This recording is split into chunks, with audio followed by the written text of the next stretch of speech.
George King put God first, even when the church rejected him as a preacher. What can we learn from him today that will help us put God first in our own lives? George was a young man who firmly believed that God called him to preach the good news. This was 1880, and James White was still alive. So the king decided to ask him about becoming a preacher.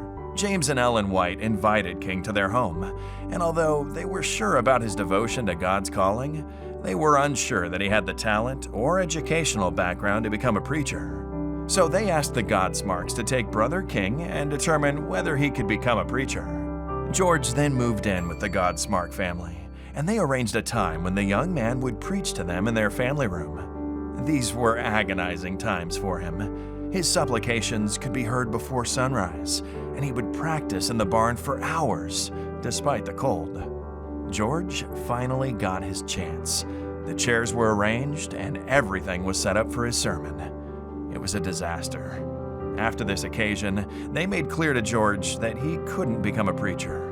Rejection is never easy, but George King was so faithful that he decided to put God first, even when it meant being humble to accept rejection. Soon after that, George became a fireside preacher. Armed with literature, he started visiting house to house, sharing the good news, and selling books and tracts he carried with him. This was called colportering, and the Adventist mission would never be the same again. For nearly 30 years, until he died in 1906, George trained hundreds of book salespeople in North and South America and the West Indies. His methods influenced literature evangelism around the globe.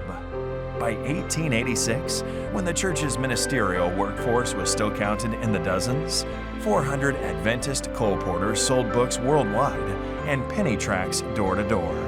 George King put God first, even when he was rejected as a preacher. His courage and humility inspire us today.